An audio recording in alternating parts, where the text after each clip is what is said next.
Hello guys, today I'll be talking about 10 great rock/metal albums from the year 1991. And this is in no particular order or anything, and this is not a top 10. These are just 10 albums that I randomly chose that I think are great from this year, 1991. So let's go ahead and dive into it. So we're going to start off with, of course, an obvious one from this year, that being the Black Album, one of the best-selling rock/metal albums of all time. Still continues to do well in terms of numbers, and yeah, definitely earns it. Definitely a great album. I wouldn't call it Metallica's best, but one of their best, yeah, for sure, absolutely. And can't deny the great production from Bob Rock, and of course you can't deny the success of the singles off the album too. You know, Enter Sandman, Sad But True, and Nothing Else Matters, just to name a few. But the album also has some solid deep cuts too, like Struggle Within and Through the Never and Of Wolf and Man. But yeah, you really can't go wrong with any of the songs off the album. But yeah, the Black Album, definitely an album you have to mention when talking about 1991. But the next album I want to talk about is Mental Jewelry by Live. Now, this album was before they got some commercial success with their next album, Throwing Copper, with songs like I Alone and Lightning Crashes and Cellar the Drama. But I'm not sure how well this album did commercially, but it was their first album, and I think it's one of their best. It's probably my second favorite album from these guys, with of course Throwing Copper at the top. But some of my favorites on the album, Pain Lies on the Riverside, which is a song that's still in their live sets sometimes.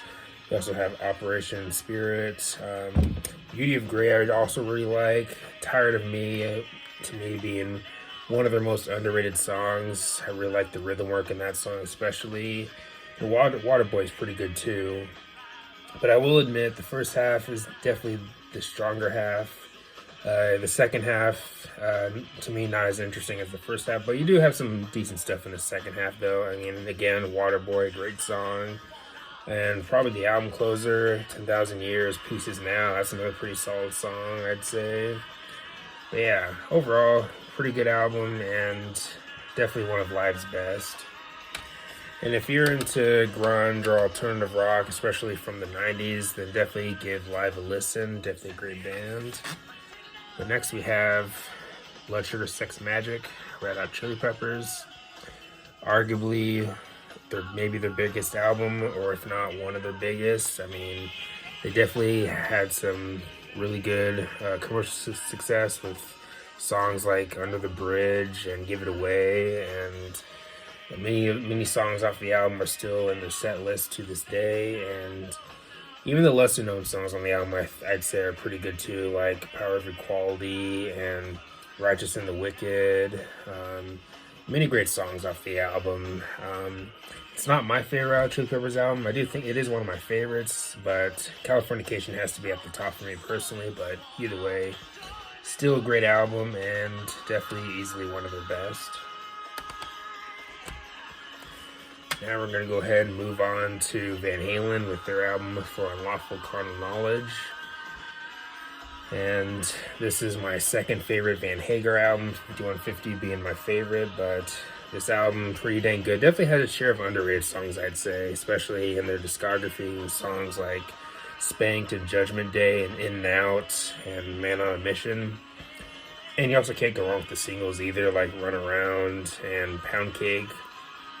Pound Cake being a song that's actually grown to be one of my favorite Van Halen songs over time. I really enjoy that song. And of course you have the big song on the album, Right Now, another solid song for them. And yeah, definitely a great album. And when it comes to the 90s work, definitely the best of the three albums. Of course, the other two being Balance and Van Halen 3.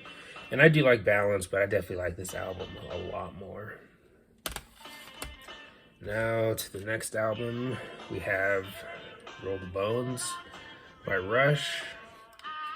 And this is one of the first few Rush albums that I heard in full. And yeah, I mean, with this album, of course, they got some more commercial success again with the album.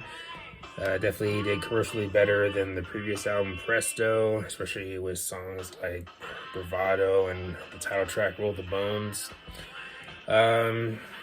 some fans might not be on board with the album, while others are. I mean, if you like the more commercial side of Rush, then you'll of course enjoy this album. But fans of the '70s work might not be into this album. Who knows? Of course, it depends on the fan. But for me, I still enjoy the album overall. And some of my favorites: Dreamline, Bravado, Roll the Bones, Where's My Thing, and The Big Wheel.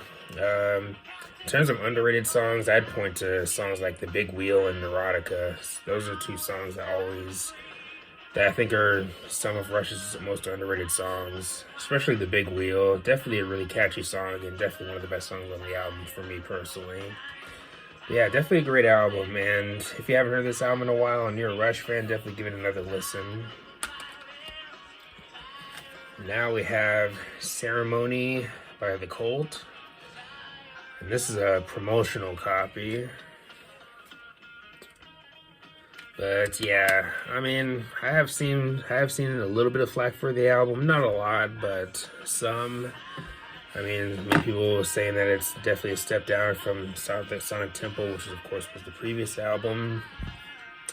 Also with the album, of course, behind the scenes, Billy and Ian were arguing or having a tough time agreeing on a direction for the album, because Ian wanted to show more of his cultural side or show his cultural influence more in the album, while Billy wanted to do more of what we heard on Sonic Temple.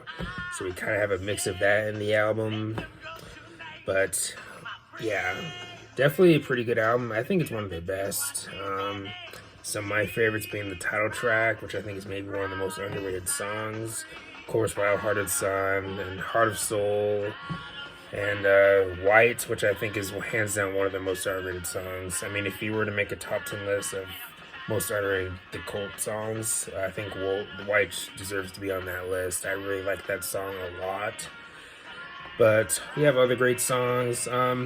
Maybe not some of the best work, but still solid songs like Bangkok Rain and Sweet Salvation. Sweet Salvation being a more melodic song, but I do enjoy that song. Definitely one of the best songs from the second half.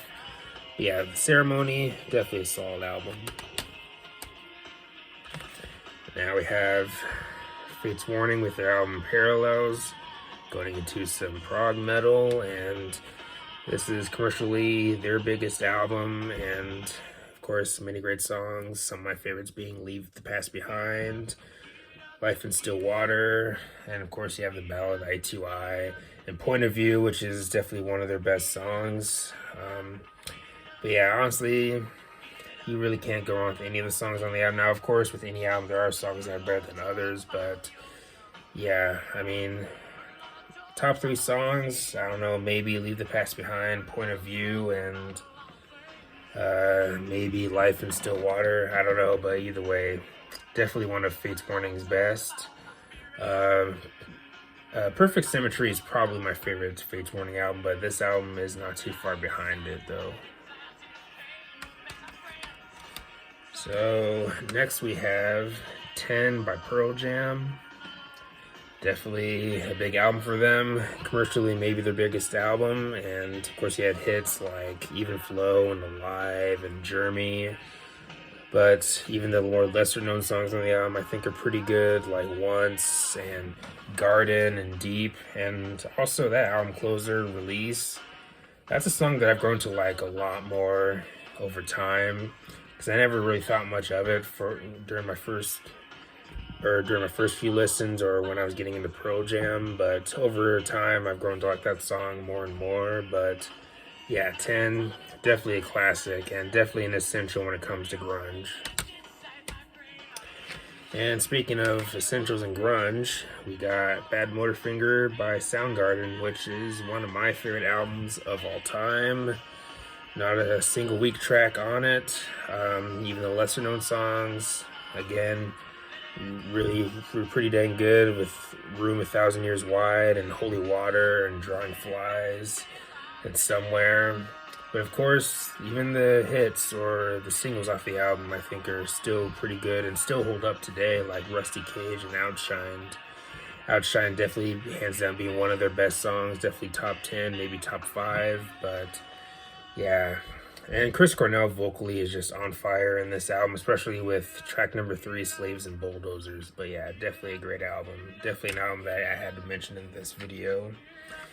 And of course, we also can't talk about 1991 without arguably maybe the biggest album to come from grunge, that being, of course, Nevermind by Nirvana.